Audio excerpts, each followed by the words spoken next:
we're going to be training artists on various aspects of, especially the financial component of their work. And there are three key things that we hope to deliver through these trainings. Number one is understanding contract law, that anything you do as an artist begins and ends with the contract. It's your, you have a creative product, you have an idea. If you do not have a contract to protect your interaction with a partner or a funder, or understand even what are the contents of the contract that you're signing with be it a sponsor or a donor or any other sort of financial transaction, you have no recourse. You will have no basis of claiming anything if your contract is not well structured, right? So providing this training to artists, I think, is very critical. I've worked with artists for the last 15 years, and I've seen so many scenarios where we've relied on the contract to ensure that the objectives or what we set out to do at the beginning of the project is fulfilled. And I think for me, this is something that I've noted is necessary for artists to be aware of. So we shall be offering these trainings to artists on contract law and how to negotiate for these contracts and ensure that they are fulfilled. The second is on financial literacy. So we've already spoken about this here and there, but going into a structured way of designing the financial components of your project, from budgeting. So how do you create a budget? How do you make how do you translate your idea into numbers that then a donor can understand or a corporate institution can understand? So budget making and then budget management. So once you have received the funding or gotten a sponsor to support your project, how do you then manage the administration of this and reporting and all that, so that by the time you're bringing your outcomes back to your partners, you can also demonstrate, sometimes it's not always about the profit. It's about what did the money achieve. So we spent 1 million shillings, we made 1 million shillings. So you've only sort of broken even, but you have been able to demonstrate in your project execution that with this 1 million shillings, we can reach 100,000 people at a cost of 10 shillings each. That is impact. That is being able to translate that into a report that then you can present to a partner and walk them through the journey of seeing these are our the metrics that we've been working with. When we set out to do the project, we wanted to do A, B, C, and D, and this is how we have used this money, and this is the outcome of it. That is very important, because that is what informs you being able to qualify for future granting opportunities that might not be pegged on. So if you did a concert, your next grant or your next sort of source of funding would not necessarily be for staging another concert.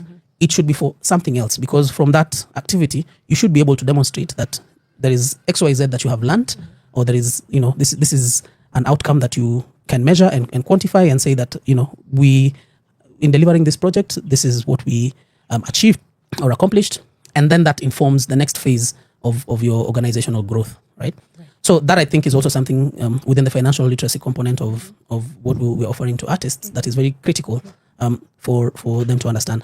And then the other element is on policy. So in the last year, we've done a lot of this work in the journalism sector, just bringing together policymakers and practitioners in the sector to have conversations. And now the goal is to bring this conversation to artists as well, because they're the most critical players in this space.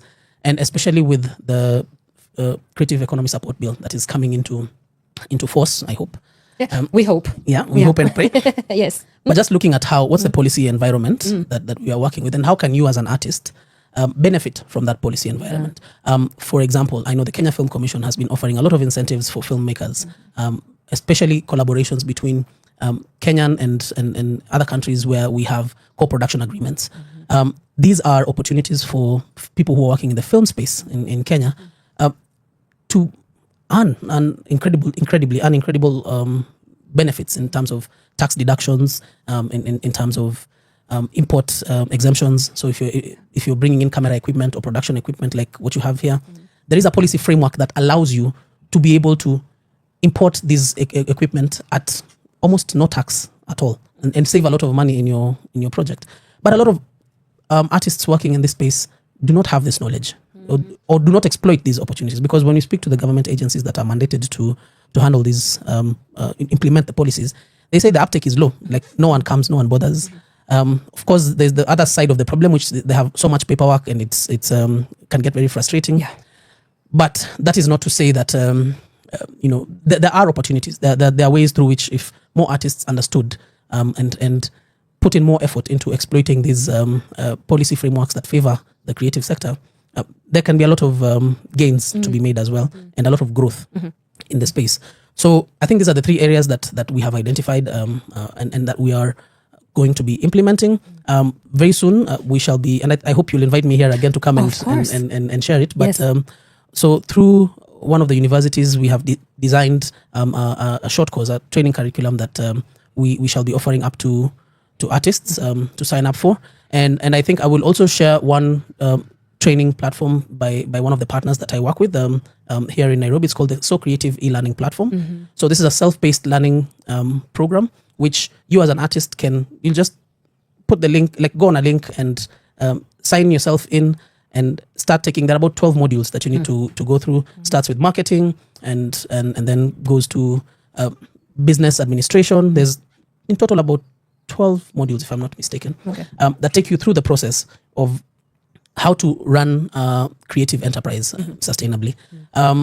So one thing I've observed in the last year that we have been sort of encouraging artists to take up these online learning platforms is that very few of them actually complete the courses. So a lot of people sign up and start, but very few of them actually follow up the courses to completion. So the goal at this point is to move these training programs into physical hubs and work with hub spaces and training institutions where people can be able to come in, go through a particular course, finish it, start to finish, and go and apply it in a real world scenario. Right. And then come back now after a couple of weeks with the results, and then we proceed to the next module. I love that.